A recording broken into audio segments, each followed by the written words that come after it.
It's just the beginning. It's extremely positive for the crypto industry, and I think it's also extremely positive for what the regulatory environment will be like for crypto, which has been one of the big limiting factors in places like the US, and the rest of the world follows a lot of what the US does.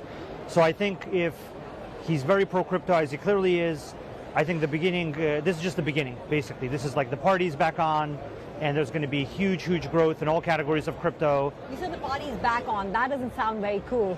Because that would mean that you need to rein in and perhaps have tighter regulation if the crypto market is growing.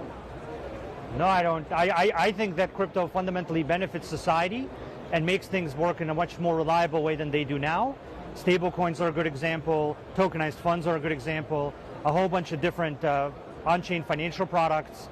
I think the cryptocurrency industry's growth creates a market that all those financial products get used in. And I think that there haven't really been that many failures with the exclusion of FTX and Terra that have significantly affected people. Those failures were just in countries where regulators had to overreact. And so I think that period is now past. With Donald Trump becoming president, I think it's extremely positive for our industry, not just on a US level, but because the US has the biggest securities market and because many other countries follow what the US does in relation to securities and financial products. I think it's extremely positive for like the global adoption of crypto. So I think the next... But doesn't that also fuel speculation, because of which Bitcoin is now trading at 76,000 plus? And you know, all that talk about deregulation or lighter regulation on cryptos, at a time when the industry is growing and more participants are coming in, one would have thought that the framework would only get tighter when it comes to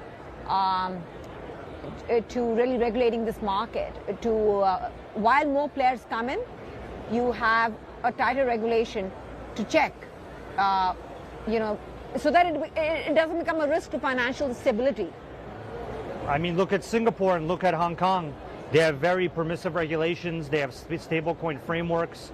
They're very positive on the blockchain industry and the crypto industry. They've given out multiple licenses to crypto exchanges, and everything's just fine in their markets and their economy. So more regulation doesn't mean better markets. It just means kind of muted markets with less innovation. I think if you look at Singapore and Hong Kong and Dubai and the places that have been very permissive, have created guidance around stablecoins, have created clarity about how to make good financial products work well. Their guidance has been very open and permissive and allowed people to make really great financial products. Right. So I don't think that more regulation is necessarily the option that people want. I think you need appropriate regulation that's permissive and allows commerce and allows interaction between counterparties using the true real benefits of the technology, which are actually transparency, reliability, and stability.